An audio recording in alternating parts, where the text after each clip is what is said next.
సదాశివపేట మండలం తంగడపల్లి గ్రామంలో వెలిసినటువంటి శ్రీ కోటి బిల్వ లింగేశ్వర మఠం శ్రీ గురు గంగాధర మహాస్వామి ఆశ్రమం జంగమయ్య గుట్ట క్షేత్రంలో శ్రీ గురు గంగాధర మహాస్వామి జయంతిని పురస్కరించుకొని గోపూజ నూతనంగా గురువుగారి మందిర ద్వార పూజ గురువుగారి పాదుకులకు విశేషమైనటువంటి అభిషేక పూజ కార్యక్రమం 108 శ్రీ శ్రీ శివయోగి శివాచార్య మహాస్వామి వారి కరములచే నిర్వహించడం జరిగింది. తదుపరి ఆశ్రమం ప్రాంగణంలో తెలంగాణ రాష్ట్రంలో నూతనంగా ఎన్నుకోబడినటువంటి వీరశైవ లింగాయత్ మరియు ఆశ్రమ భక్తులు సర్పంచులుగా ఉప సర్పంచులుగా వార్డు మెంబర్లుగా గెలుపొందిన శుభ సందర్భాన్ని పురస్కరించుకొని అప్పగారు వారందరినీ శాలువతో సత్కరించి మంగళ ఆశీస్సులు అందజేశారు. తదుపరి ఆశ్రమం 30వ వార్షికోత్సవం ఫిబ్రవరి 2 నుండి ఫిబ్రవరి 8 వరకు నిర్వహించే విశేష కార్యక్రమాలకు సంబంధించిన ఆహ్వాన పత్రికను ఆవిష్కరించడం జరిగింది. ఈ కార్యక్రమంలో ఉమ్మడి మెదక్ జిల్లా, ఉమ్మడి రంగారెడ్డి జిల్లా, మహబూబ్ నగర్ జిల్లా, పలు రకాల జిల్లాల సర్పంచులు, ఉప సర్పంచులు, వార్డు మెంబర్లు, వీరశైవ లింగాయత్ సమాజం సంగారెడ్డి జిల్లా సభ్యులు, సదాశివపేట వీరశైవ సమాజం సభ్యులు, అర్చక పురోహితులు తదితరులు పాల్గొన్నారు.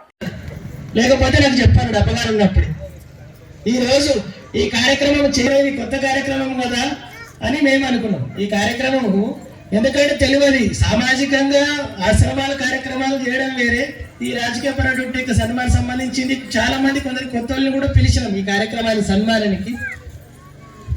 మాకు అంచనా తెలుస్తలేదు ఎట్లా అవుతుంది అంటే రోజు రోజుకు యొక్క గురు గంగాధర మహాస్వామి యొక్క ఈ ఆశ్రమ వ్యవస్థ గురించి కాదు, ఆయన తపస్సు ఇన్ని రోజులు కనబడలేదు కానీ ఇప్పుడు పెరుగుతున్నది. మనం చాలా మందికి ఎవరికి కూడా ఫోన్ చేసి చెప్పలేదు, మెసేజ్ ద్వారానే చెప్పినాం అందరికి. ఇప్పుడు వచ్చిన దాంట్లో ఒక 50 మందికి కూడా ఫోన్ చేయలేదు మేము. ఎందుకంటే లక్ష్యం ఎట్లున్నది అంటే గురు గంగాధర మహాస్వామి యొక్క సంకల్పము ఖాళీ చెప్పింది తెలిస్తే చూస్తూనే వచ్చే ఒక అవకాశం మనకు ఆశ్రమానికి వస్తుంది. విశేష రూపకంగా అంటే మళ్ళీ తెల్లారిగా ఎప్పుడైనా మళ్ళీ అడుగుతాడని ఒకటి ఉంటుంది అనే సంకల్పం పట్టున్నది. విశేష రూపకంగా ఎంతమంది కావాలని చేసిన ప్రతి ఒక్కరు కూడా వచ్చడం జరిగింది, ఇంకా వస్తూనే ఉండరు. ఎందుకంటే బాపగారి యొక్క సంకల్పం మేరకు ప్రతి ఒక్కరు ప్రతి గ్రామం తిరగాలనేది ఉన్నది. మేము 10 సంవత్సరాల కింద మాకు పట్టాధికారం చేసినప్పుడు 30 రోజులు శ్రావణ మాసము 30 గ్రామాలు ఎంచినాం. అభివృద్ధులు కావాలన్నా ఎట్లుంటది అంటే చెట్టు దానికి ఎరువు అవసరం లేదు, కానీ దాని ఆగే దానికి ఎరువు అవుతుంది లేదా.